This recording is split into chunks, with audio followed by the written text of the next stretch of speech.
Hey team.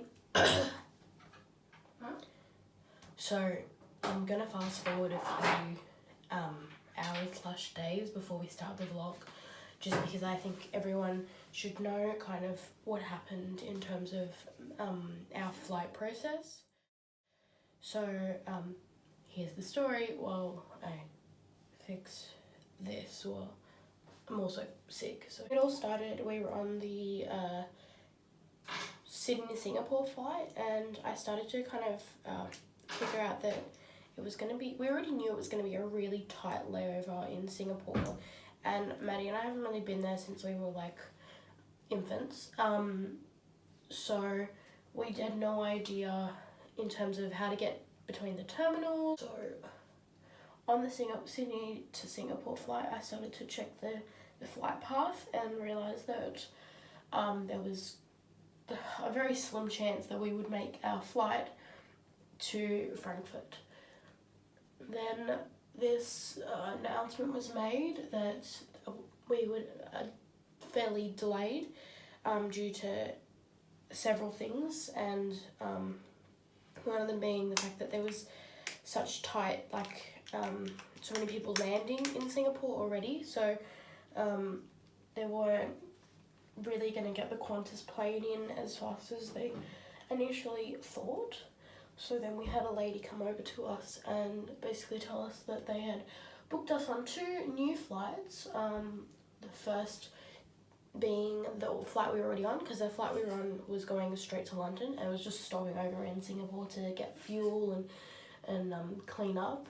So we stayed on that flight, which was fine. And they organised the Singapore to London layover, and then a flight from London to Paris, and would only mean that Mum and Dad would have to wait in the airport, I think it was an hour and a half for us. So then here's where it gets to the real drama.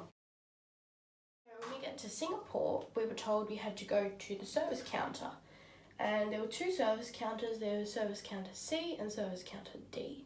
So service counter C had only, so we were looking for a Qantas logo. Service counter C only had Jetstar, and I was like, oh, well, this is not Qantas, not Qantas, not Qantas. And I was freaking out, and I was like, shit, where's the next service counter? And there was signs, and we had no idea that service counter D was on the complete other side of the airport, and Singapore airport's huge. So we ran, quite literally because I was freaking out, to the other side of the airport, where we realised service D counter was actually closed, and it said, please go to service C counter, which was where we were before. Anyway, so at that point we're freaking out because we were given 40 minutes to go back to the plane in which we were supposed to get our tickets and actually get a seat on board the aircraft. So, kind of panicked, considering, if we didn't do this, we'd be stranded in Singapore for God knows how long. And I was really concerned that Maddie and I weren't going to get to sit together, or, something was going to go wrong. And so, imagine running across the airport, back and forth, not knowing, not even having a decent seat on the plane. It was so stressful, and I was panicking. So we finally made it to service C counter and lined up, and we got to the lady who, oh dear, look how much powder I just popped in there. That's way too much. So we got to the counter, and as we get to the counter, the lady is like, oh, what can I do for you? How can I help you? And we're like, we tell her the situation, and she's like, okay, no worries. She, does a little thing on the keyboard. And she's like, okay, I've got your seats. And I was like, oh, are we sitting together? And she's like, no, Maddie is on the top deck and you're on the bottom deck. So on this kind of aircraft, it's the one where it's the 2 sections. And I was like, God, no. And then in that moment, I almost started crying, because I was like, you have got to be shitting me. There is no way that my sister is going to be by herself on this aircraft. It's a 14-hour flight. So in that point, I'm almost at tears, because I'm like, I'm responsible for her, and you are literally separating her from me. and like I'm the adult in the situation. So, you know, can you imagine being in the situation? And then like it was just so stressful in like anything we've ever gone through. And because of all of this, we had to call mum and dad, and so we called them, and I think that like a mixture with how I was feeling and how Maddie was feeling kind of got to us, and we weren't particularly nice to them. We just like wanted somebody to kind of be there for us in our situation, because it was pretty hard. Like at that point she'd booked us on the completely separate parts of the airplane. I didn't know what to do. And also on top of the fact that, you know, the layover that we had in London, it was a 2-hour layover. So it was still not even that long. And I'm getting, like, the London part's even greater. Anyway, so we get to the front of, like, where the Qantas team is. We're about to check in. We're not check in, we're about to, like, board the plane. And I'm like, hey, look, this is not okay. She's underage. And she's like, oh, what do you mean? Like, she's underage. I'm like, she's 16 years old. And she's like, oh, well, the cutoff is 17 to be by yourself on the, like, you know, on the aircraft. And I'm like, yeah, see, that doesn't make sense. And I told her, I said, look, when we were at the service desk, not even 5 minutes earlier, the lady next to us was like, oh, we managed to seat you guys all together for people with the same problem. And I'm like, how is it that two young people weren't able to sit together when our family of 4 were able to, like... Anyway, so then we are on the flight from Singapore to London, and it's all going fine. I'm not stressed anymore because I know that, you know, we'll make it. But then, here's the next thing. Just before we get to London, we have this lady come to us, and she says, oh, you know, you're going to miss your flight. And I'm like, well, what the hell? Like, what do you mean? We just booked on a new flight. How are we going to miss our flight? And she's like, oh, well, you know, the plane's delayed. You're not going to make it in time. And I'm like, okay. Because I had no idea how big Heathrow Airport was. I'd never been there before. But it's freaking huge. Anyway, so we arrive in London. We were told to go to the Qantas counter, and then told to go to the British Airways counter to get our, like, tickets. Because at this point, once again, we weren't actually on the flight. We didn't actually have tickets. And throughout all of this, like, I was still so confused on, like, if our bags were okay. Like, did we have our bags? Like, were they going to be left in another country? So we were very concerned about that. And at that point, you know, we were told to go to the Qantas counter. When we arrived, we were in Terminal, like, 3. And the Qantas counter was in Terminal 3, but then we were told to go to Terminal 5. So we had to run from where the bus was for Terminal 5 all the way back, go back through security, and then at security they asked to see our boarding pass, and we're like, well, we don't have one yet. And they're like, oh, okay. So then that was stressful enough. We go through security, and they have all these weird security procedures in London, like the weird things they want removed. And like, if a liquid is in your bag of any kind and it goes through the machine, then you have to get checked. So again, very bizarre. We get to the Qantas counter, and literally all she does for us, we explain the entire situation, all she does is write a few numbers on a piece of paper. And I was like, are you actually joking? We just went through 20 minutes of running around just for you to give us a piece of paper. And at this point, yet again, we're not actually on the flight. We just have a piece of paper with that flight information. It's not the ticket, it's nothing. So then we have to go across the airport, which is a 12-minute bus ride from Terminal 3 to Terminal 5. We get to Terminal 5, we have to go through security again, which was annoying again. Then we get to the British Airways counter, give her our stuff, and it's all sunshine and rainbows.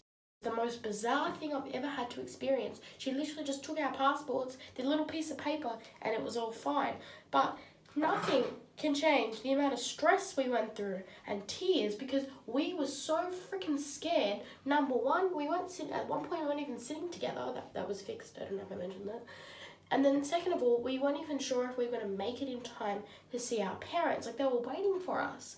And on top of all this, all of our flights were at the back of the plane, which was actually fine, except on the flight from London to Paris. It was like very, very hot, and particularly at the back of the plane. Flights were at the back of the plane, which, so anyway, moral of the story is never, ever, ever book your flights with 1 hour in between, because you never know how you're going to be able to get from A to B in an airport you've never been to.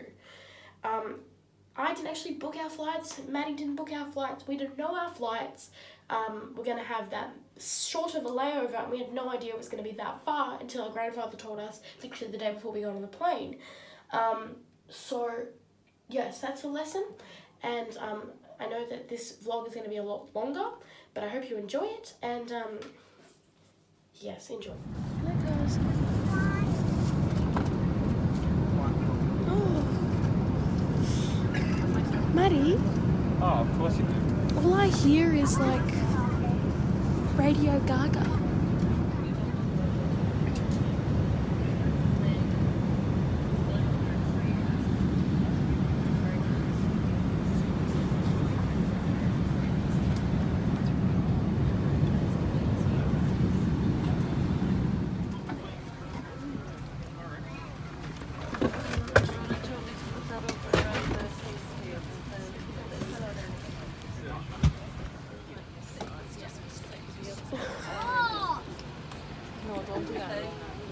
So they lost Dad's bags. Stop it, Mel. Not the time, not the place. Okay, we just went through airport security twice.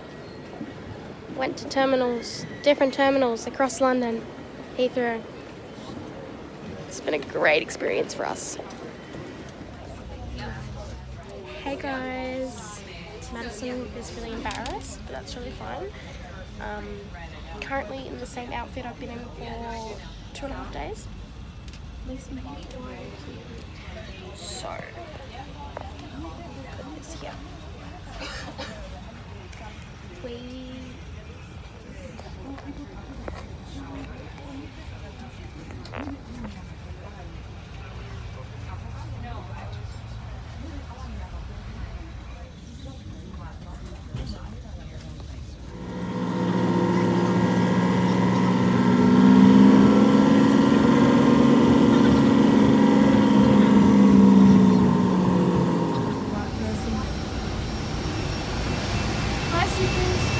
I really hope that was the right person.